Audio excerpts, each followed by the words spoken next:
We often think of procrastination as a simple failure of discipline, a matter of laziness, distraction, or poor time management.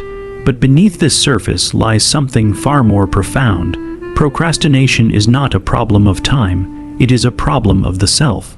It is the psyche's quiet rebellion against a life misaligned with its deeper truth. Every time we delay, hesitate, or avoid action, we reveal something about our inner world, our fears, our desires, and our unresolved conflicts. Psychologically, procrastination is a paradox. We delay the very things we believe are most important to us. Why? Because those tasks often carry weight, emotional, existential weight. They demand that we confront failure, judgment, or even success. The act of postponing is not mere avoidance of work. It is avoidance of discomfort. The mind would rather face the guilt of inaction than the anxiety of imperfection. Philosophically, procrastination can be understood as a symptom of disconnection, a split between the conscious will and the unconscious self. Carl Jung would say that when we procrastinate, a deeper part of our psyche resists the conscious ego's demands, signaling that something is not in harmony. We are not merely lazy, we are in conflict with ourselves. To overcome procrastination, one must go beyond tactics and confront the truth that every delay is a message. It asks, what are you running from? What part of you feels unseen, unheard, or unready? In understanding procrastination, we uncover a mirror one that reflects our hidden fears and unintegrated parts. Procrastination, then, is not our enemy but our teacher. It invites us to slow down, to look within, and to realign our actions with what genuinely matters. The cure is not productivity, it is presence. Procrastination is often mislabeled as laziness, but in truth, it is rarely about the absence of effort or ambition. It is an invisible struggle between parts of the self, a quiet, psychological resistance that emerges when our conscious mind wants to move forward, but another, deeper part of us quietly pulls back. This resistance is not irrational. It is the psyche's way of expressing internal conflict, a signal that something within us is misaligned. When we procrastinate, it is not because we do not care, but because something within us is afraid, uncertain, or unresolved. Carl Jung believed that the human psyche is not a unified entity, but a complex system of opposing forces: the ego, the shadow, the unconscious, and the archetypal patterns that govern behavior. When these forces fall out of balance, symptoms appear: anxiety, apathy, indecision, or, as in this case, procrastination. Procrastination becomes the ego's negotiation with discomfort, a subtle form of self-sabotage meant to protect us from something we do not want to face. It may be the fear of failure, the weight of expectation, or even the terror of realizing our potential. Because action invites transformation, and transformation threatens the security of the familiar. When you procrastinate, you are not defying logic, you are obeying emotion. The mind has learned that avoiding a task temporarily soothes the anxiety attached to it. The relief is fleeting, but powerful enough to create a cycle. Hesitation brings guilt, guilt brings shame, and shame drives further avoidance. This self-reinforcing loop is not rooted in laziness, but in emotional regulation. The individual is not unwilling to work, they are unwilling to feel. Philosophically, procrastination reflects the human condition itself, our constant tension between the ideal and the real, between what we aspire to be and what we fear we are. We delay because we desire control, yet life constantly reminds us that we have none. We hesitate because to act is to risk imperfection, and imperfection exposes our fragility. Schopenhauer once said that will is the essence of life, and yet, the will often turns against itself. In procrastination, we witness that contradiction in its purest form. The will to act meets the will to avoid, and both freeze in conflict. To interpret procrastination through compassion rather than condemnation changes everything. Instead of asking, "What's wrong with me?" one might ask, "What is my hesitation trying to tell me?" Perhaps your work feels meaningless because it no longer aligns with who you are. Perhaps your fear of starting is really a fear of discovering you're not as capable as you wish to be. Or perhaps it is the opposite. Perhaps you fear discovering how powerful you truly are and the responsibility that power demands. Understanding procrastination requires humility. It is a mirror, not a flaw. It reflects our emotional truth, the unresolved fears, unmet needs, and unspoken doubts that leave beneath our ambitions. When we treat it as a teacher rather than an enemy, it reveals the path toward integration. The moment you stop fighting your procrastination and start listening to it, you begin to see that it was never about wasted time. It was about an inner self waiting to be understood. Fear of failure and fear of success are twin forces that lie at the core of procrastination, and both are rooted in the same fundamental anxiety, the fear of transformation.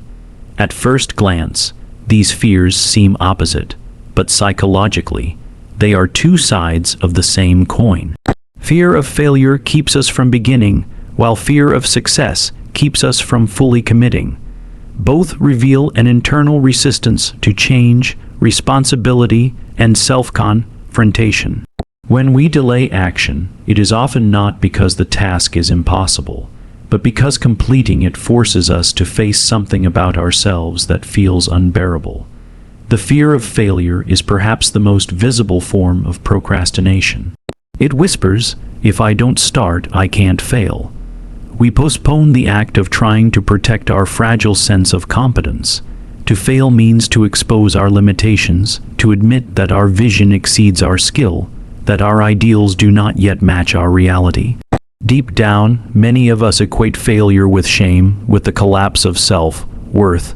So instead of risking the pain of inadequacy, we choose the comfort of delay. The unstarted project remains perfect in imagination, untouched by the imperfection of reality. In this sense, procrastination becomes a defense mechanism, preserving the illusion of potential at the expense of progress. But the fear of success can be even more insidious because it hides behind ambition. To succeed means to evolve, and with evolution comes responsibility, exposure, and change. Success challenges our identity. It demands that we grow beyond who we were. For some, that is terrifying. Success can disrupt relationships, create new expectations, and demand a higher level of authenticity. When we succeed, we can no longer hide behind excuses. We must face the question, what now? Many people unconsciously sabotage themselves not because they are afraid of failing, but because they fear the weight of becoming who they could be. Carl Jung might interpret this as resistance from the shadow, the part of us that prefers familiarity, even if it is painful, over the unknown. The shadow fears transformation because transformation means death to the old self. Both failure and success represent endings of sorts. Failure ends illusion, success ends comfort. And so, the psyche delays action to preserve equilibrium, to keep us safe from the disruption of becoming something new. Philosophically, this fear reflects the human condition described by Kierkegaard as dread, the anxiety of freedom. We are free to act, to create, to transform our reality, yet that very freedom terrifies us. Each choice carries the possibility of error, loss, or regret. Procrastination becomes our way of avoiding this existential burden. By not choosing, we avoid responsibility for the outcome. But in doing so, we also avoid living fully. To overcome procrastination born from these fears, one must accept imperfection as the price of growth and uncertainty as the cost of freedom. Failure is not evidence of inadequacy, but the process by which potential becomes real. Success is not a threat, but a call to evolve. When you understand that both fear of failure and fear of success are illusions of the same anxious mind, the mind clinging to control, you can act not from the need to guarantee an outcome, but from the courage to participate in life. Action, not certainty, is what liberates the self. Perfectionism is one of the most deceptive and powerful forms of procrastination. On the surface, it seems like a noble pursuit, the desire to do things well, to reach excellence, to achieve high standards. But underneath it lies fear, insecurity, and self-doubt. The perfectionist does not delay because they are lazy or unmotivated.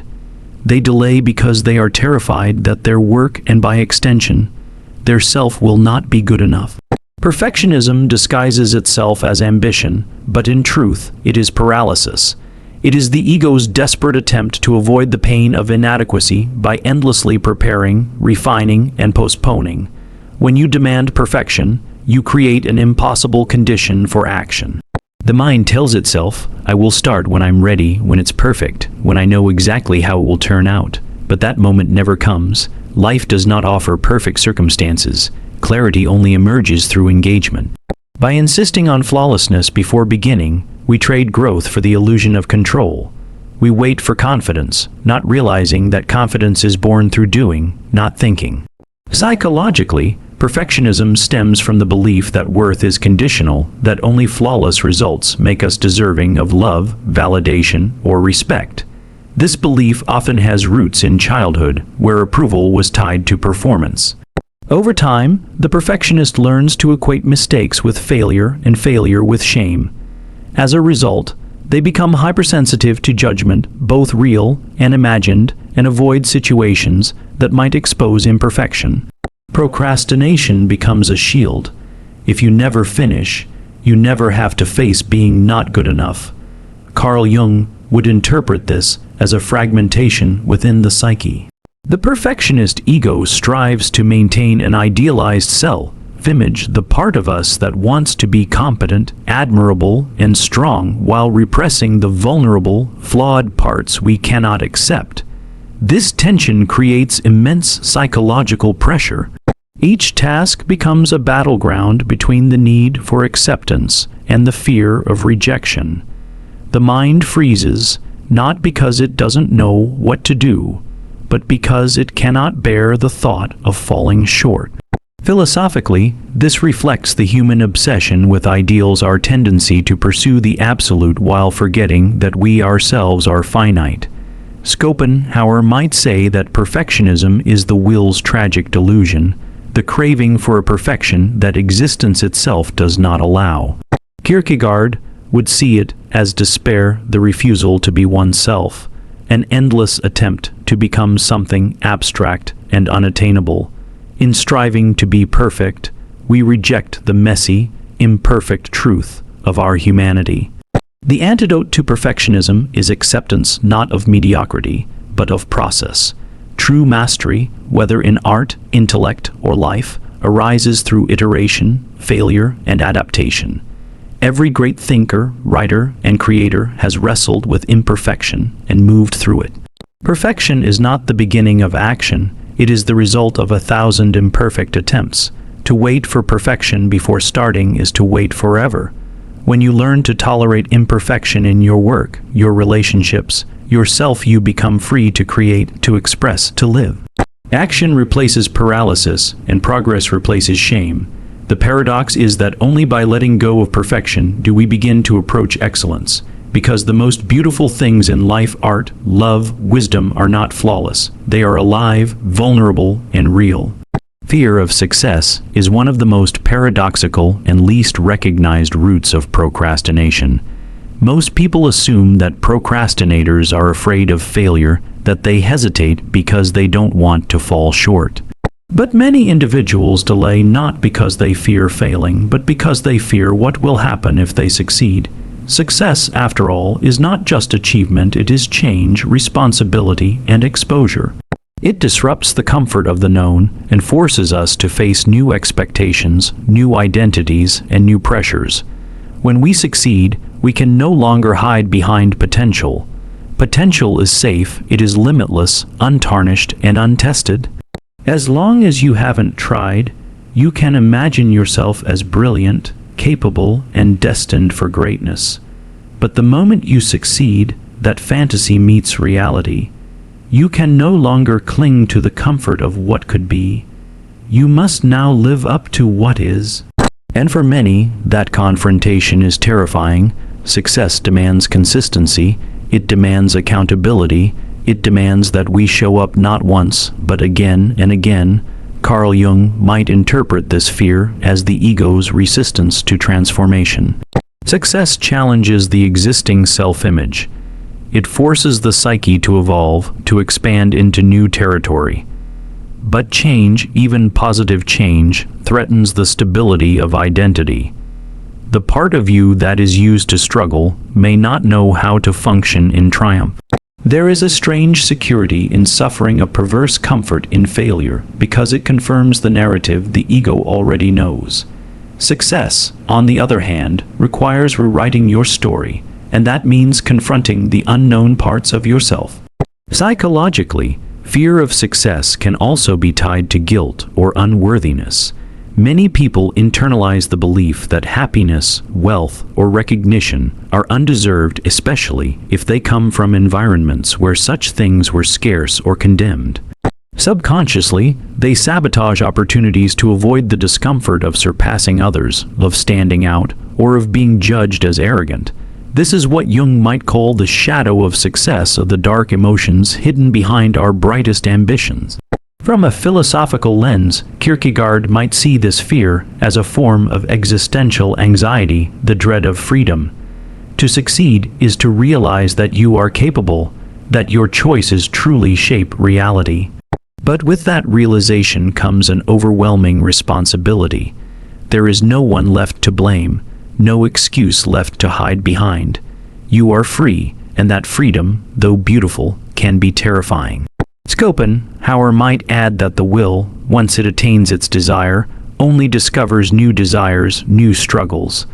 The pursuit of success never ends, and so the mind clings to delay as a way to postpone the next inevitable striving. To overcome this fear, one must reframe success not as a threat, but as a continuation of growth. Success does not mean perfection. It means participation in life's unfolding. It is not an endpoint, but a doorway, a chance to evolve further, to create more, to serve better. The fear of success fades when you see it not as exposure, but as expression. You are not meant to hide from your potential, you are meant to embody it. True freedom is not found in avoiding greatness, but in daring to live it fully with humility, courage, and acceptance of everything success brings. Perfectionism is one of the most deceptive forms of procrastination. It disguises itself as virtue, the pursuit of excellence, the desire to do things right. But beneath that polished exterior lies a deep fear of imperfection, rejection, and inadequacy. The perfectionist doesn't delay because they are lazy or indifferent. They delay because the task, no matter how small, carries the unbearable weight of their self-worth. Every project becomes a test, every decision a reflection of their value. The result is paralysis, an endless loop of overthinking, refining, and avoidance. Psychologically, perfectionism is rooted in an inner conflict between the ideal self and the real self. The ideal self is who we believe we should be: flawless, composed, endlessly capable. The real self, however, is messy, inconsistent, and human. Carl Jung would say that perfectionism is a refusal to accept the shadow, the imperfect, vulnerable aspects of the psyche. The perfectionist represses their flaws and weaknesses, projecting an image of control. But repression always leads to imbalance. The more we reject our imperfection, the more it dominates us unconsciously, showing up as procrastination, anxiety, or burnout. Philosophically, this obsession with flawlessness is tied to the illusion of control. We want to master the chaos of existence, to ensure that nothing we do can be criticized or misunderstood. But as Kierkegaard observed, life is not meant to be controlled, it is meant to be lived. The demand for perfect certainty in an uncertain world is an existential trap. Schopenhauer might add that this striving for perfection reflects the ceaseless will, the endless, restless desire for something unattainable. The will drives us to reach for the ideal, but because the ideal can never be realized, suffering follows. Perfectionism also feeds the procrastinator's greatest excuse: "I'm not ready yet." This phrase provides temporary comfort, allowing one to postpone action while maintaining the illusion of high standards.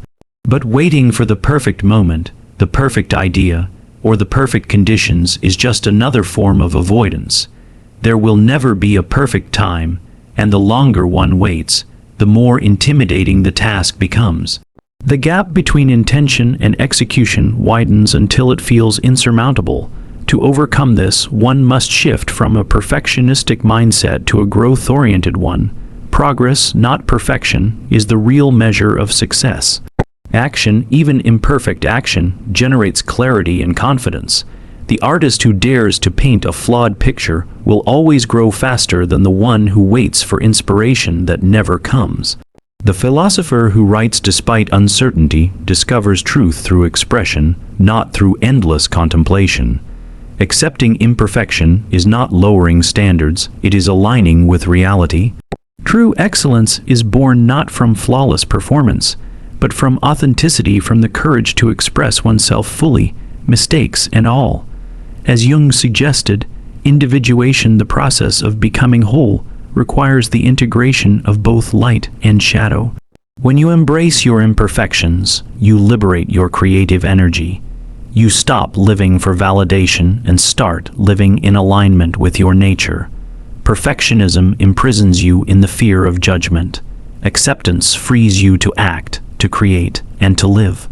The antidote to perfectionism is not carelessness, but compassion for yourself and for the process. When you learn to love the imperfect path, procrastination loses its grip. You begin to realize that growth is not about being flawless. It's about being fully alive, fully present, and fully human. The sixth psychological root of procrastination lies in the deep human tendency to seek comfort and avoid discomfort, what philosophers and psychologists alike recognize as one of the most powerful forces shaping behavior. Procrastination is rarely about laziness, it is about emotional avoidance. The task we postpone is not necessarily difficult in a technical sense, it is difficult emotionally. It may bring uncertainty, self-doubt, boredom, or the possibility of failure. And so, instead of confronting those emotions directly, the mind turns toward comfort, distraction, entertainment, or fantasy, anything that temporarily shields us from discomfort. Arthur Schopenhauer might explain this through his concept of the will, the relentless striving that defines human existence. For him, all life is driven by desire, and desire inevitably brings suffering. When we pursue a goal, we expose ourselves to struggle and tension. When we avoid it, we momentarily ease the pain of striving. Thus, procrastination becomes a coping mechanism, a way of escaping the pain inherent in willing. But the paradox is that this avoidance only deepens suffering in the long run. The task doesn't disappear, it lingers like a shadow, feeding guilt and anxiety. The comfort we choose today becomes the discomfort we inherit tomorrow. From a psychological perspective, Carl Jung would view procrastination as a symptom of inner fragmentation. When a person avoids meaningful work, it is often because an unconscious part of them is rebelling against the conscious self's demands. The psyche resists what feels forced or misaligned. The ego says, "I must do this," but another, quieter part of the self whispers, "I don't want to." This conflict creates internal resistance, a kind of psychic tension that manifests as procrastination. It's not just laziness, it's the soul saying, "This path doesn't feel authentic." Sometimes, procrastination is not the problem itself, but a signal that something within you needs integration, that your motivations and values are misaligned. Soren Kierkegaard might interpret procrastination as a form of existential anxiety, the fear that accompanies freedom. Every time we act, we assert our freedom to shape the world, to choose who we become. But this freedom also confronts us with infinite possibilities and the risk of making the wrong choice. So, we hesitate, we wait, we retreat into the safety of indecision, mistaking inactivity for control. Yet, in doing so, we drift further from the life we are meant to live. To overcome procrastination born from comfort seeking, one must cultivate discomfort tolerance. This means learning to stay present with unpleasant emotions, boredom, frustration, uncertainty without fleeing from them. Discomfort is not the enemy, it is the gateway to growth. Every meaningful achievement, every act of creation, discipline, or transformation requires passing through discomfort.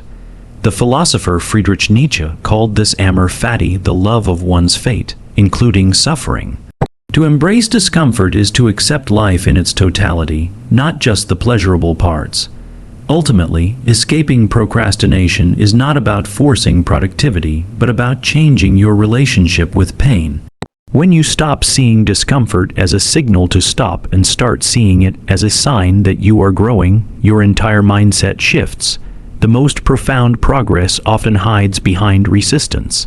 If you can endure that initial unease, that urge to escape, you'll discover that the discomfort fades, replaced by focus, flow, and quiet satisfaction.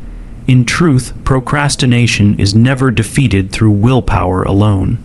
It is transcended through understanding, by recognizing that the very feelings you are avoiding are the ones pointing you toward transformation.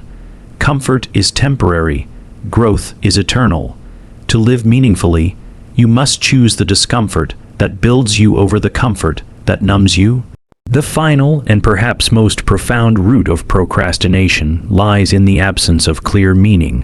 When we do not know why we are doing something, our mind instinctively resists it. Motivation cannot survive without a sense of purpose. You can discipline yourself temporarily through pressure or fear, but sustained action requires a deeper emotional and philosophical connection to what you are doing. Procrastination often masks an existential void, a quiet whisper from within asking, "What's the point?" Carl Jung understood this deeply. He believed that when the soul loses its sense of purpose, it turns inward, restless and uneasy. The person may appear lazy or unmotivated, but beneath the surface, they are spiritually unanchored. The psyche demands meaning, not just movement. Every task, no matter how simple, becomes heavy when it lacks connection to something larger. The unconscious resists empty action, not out of defiance, but out of honesty. It knows when the things we chase do not nourish our spirit. This is why so many people procrastinate even on goals society deems important: degrees, careers, achievements, because somewhere within, they sense that these pursuits do not align with their true self. From a philosophical standpoint, Søren Kierkegaard would describe this as the despair of meaninglessness. When life becomes a series of obligations rather than chosen acts, time loses its vitality. We live reactively, not authentically. In this state, procrastination becomes a rebellion against inauthentic living. It is the psyche's way of saying, "I refuse to move until I know why." Yet this rebellion, left unexamined, turns into stagnation, a life half-lived, full of waiting and wishing. Friedrich Nietzsche, too, would echo this truth. He argued that to overcome inertia and suffering, one must have a why, a purpose strong enough to bear anyhow. Without that inner reason, effort feels meaningless, and avoidance becomes natural. A person without purpose will always struggle to act because their energy has no direction. Meaning gives weight to effort. It transforms struggle into growth and discipline into devotion. This insight reveals that procrastination at its deepest level is not a time management problem, it's a meaning management problem. The solution then is not to force yourself into productivity, but to reconnect with what genuinely matters to you. Ask yourself, does this task align with who I am becoming? If the answer is yes, act with conviction. If the answer is no, have the courage to realign your path. Psychologically, this process requires introspection and honesty. Jung called it individuation, the journey of aligning one's outer actions with one's inner truth.